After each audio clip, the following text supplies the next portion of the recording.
Alors bonjour, je m'appelle Aladin, j'ai 22 ans et je suis à l'association En Dynamique depuis février 2023. Donc là, ça va bientôt faire un an que je suis dans l'association. J'ai connu En Dynamique grâce à l'Handicafé à HEC. Je suis actuellement en Master 2 en alternance. Je suis à l'EST, l'École supérieure des transports, pour un Master Manager Transport Logistique. Je suis à l'entreprise Schlumberger qui est devenue SLB. Je suis actuellement logistics spécialiste.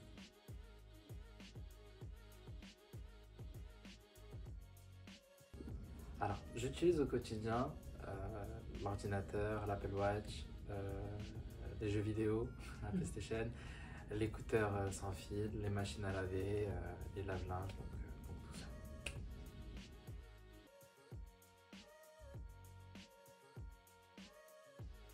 Alors, j'utilise au quotidien tout d'abord l'Apple Watch. Donc, j'utilise au quotidien pour des notifications de mes mails, pour savoir un peu ce qui se passe dans mes mails ou sur mes messages par exemple. Ça peut être avant une réunion, donc ça va m'alerter 1 heure avant ou 30 minutes avant ma réunion, l'endroit de ma réunion et ma réunion en elle-même.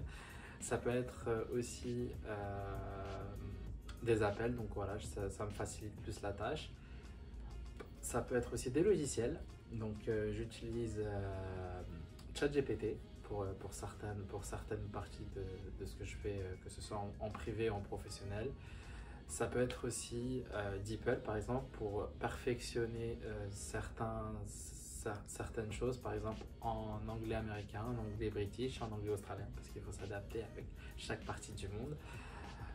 Ça peut être aussi Google Agenda, donc, que j'utilise au quotidien pour m'organiser sur mon agenda au quotidien.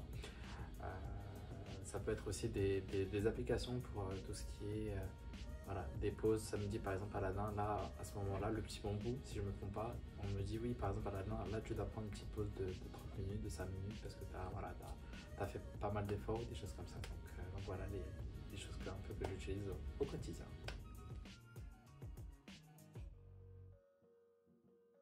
Ça a beaucoup changé mon quotidien avec l'Apple Watch par exemple, donc le fait de plus me perdre, de toujours savoir ce que je fais au quotidien, de plus avoir ce stress là, oui, qu'est-ce que je dois faire aujourd'hui, de ne pas oublier ce que je dois faire, donc ça c'est vraiment top, donc c'est vraiment très organisé, c'est l'organisation et le management.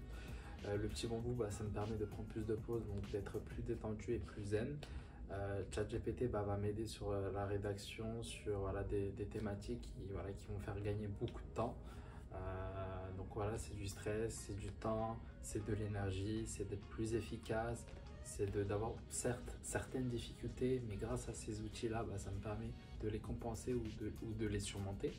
Et donc être une personne normale sur ces choses-là, sur ces tâches-là. Ça peut être aussi par exemple le fait que je veux mieux me sentir dans un meilleur environnement. Donc bien sûr, plus on a un bon environnement, plus on est plus efficace.